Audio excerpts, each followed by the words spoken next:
Hello दोस्तों, आज हम लेकर आए हैं एक नया अपडेट। इस चैनल के माध्यम से आपको सभी प्रकार की लेटेस्ट अपडेट शॉर्ट में बताई जाती है। आप सभी प्रकार की अपडेट को सबसे पहले प्राप्त करने के लिए हमारे YouTube चैनल को सब्सक्राइब करें और हमारी YouTube फैमिली का मेंबर बनें। तो चलिए वीडियो शुरू करते हैं। उपनल कर्मचारी होंगे नियमित। मुख्यमंत्री धामी ने सरकार के 3 साल पूरे होने पर दून में हुए मुख्य समारोह में की घोषणा। विभिन्न विभागों और निगमों में कार्यरत संविदा और उपनाल उत्तराखंड पूर्व सैनिक कल्याण निगम लिमिटेड के माध्यम से सेवाएं दे रहे कर्मियों की सेवा सुरक्षा के दृष्टिगत सरकार महत्वपूर्ण कदम उठाने जा रही है।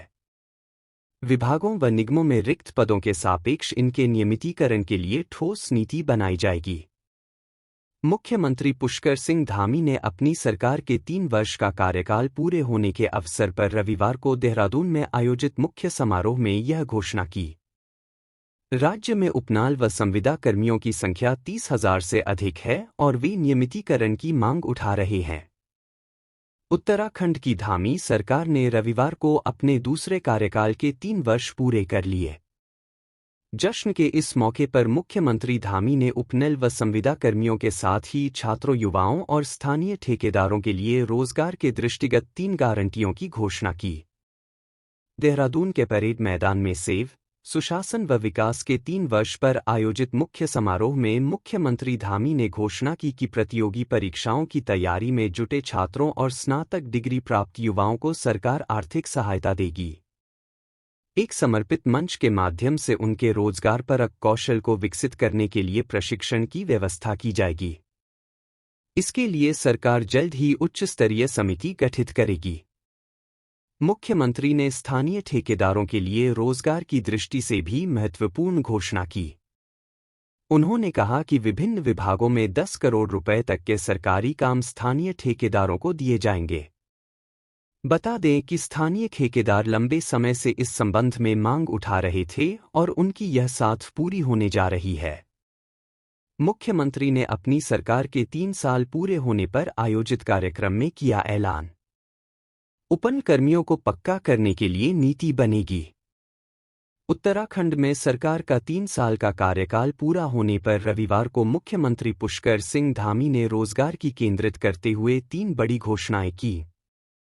परेड ग्राउंड में आयोजित समारोह में सीएम ने सरकारी विभागों में उपनल के जरिए आउटसोर्स और विभागीय संविदा पर कार्यरत कर्मचारियों के नियमितीकरण की ठोस नीति बनाने का ऐलान किया। साथ ही प्रतियोगी परीक्षाओं की तैयारी मार रहे युवाओं को आर्थिक मदद और ट्रेनिंग की सुविधा देने की घोषणा की।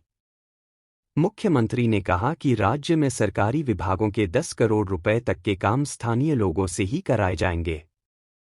धामी सरकार के 3 साल पूरे होने के उपलक्ष्य में रविवार को देश भर में जान का माहौल दिखाई दिया। इस क्रम में दून में आयोजित विभिन्न कार्यक्रमों में मुख्यमंत्री ने भी शिरकत की। दोपहर करीब 12:30 बजे परेड ग्राउंड में हुए मुख्य कार्यक्रम में सीएम ने सबसे पहले उत्तराखंड के अमर बलिदानियों के साथ शहीद दिवस पर भगत सिंह, राजगुरु और सुखदेव को श्रद्धांजलि अर्पित की। कार्यक्रम को संबोधित करते कार्यकाल की अब तक की उपलब्धियों और ऐतिहासिक फैसले जनता से साझा किए। उन्होंने कहा कि सरकार उपकल और संविदा कर्मचारियों की न्यायोचित मांगों पर कार्रवाई करने के लिए जल्द नई ठोस नीति बनाएगी। इससे युवाओं का भविष्य सुरक्षित होगा। उन्होंने कहा कि राज्य में बड़ी संख्या में छात्र छात्राएं प्रतियोगी परीक्षाओं की तैयारी कर रहे हैं। इन बच्चों को आर्थिक मदद देने के साथ सरकार इन्हें प्रशिक्षण की सुविधा भी देगी। प्रतियोगी परीक्षाओं की तैयारी करने वालों के साथ ही पूजी और पीजी की पढ़ाई पूरी कर चुके युवा भी इस योजना के दायरे में आएंगे। इस संबंध में दिशा निर्देश तैयार करने की जल्द उच्चस्तरीय समिति बनाई जाएगी। रोजगार को केंद्रित करते हुए मुख्यमंत्री ने की 3 बड़ी घोषणाएं। लाम कंपटीशन के लिए 2 आर्थिक मदद व ट्रेनिंग को सुविधा युवाओं को देने जा रही सरकार। 10 करोड़ रुपए तक के सरकारी कार्य स्थानीय ठेकेदारों को ही मिलेंगे। सरकार ने जनता से जो भी वायदे किए उन्हें पूरी किया। वर्ष 2022 के विधानसभा चुनाव के दौरान जारी पार्टी के दृष्टिपत्र के करीब 70% से ज्यादा वायदों को धरातल पर उतारा जा चुका है। जनता से किए गए अन्य वादे भी जल्द पूरे होंगे। पुष्कर सिंह धामी।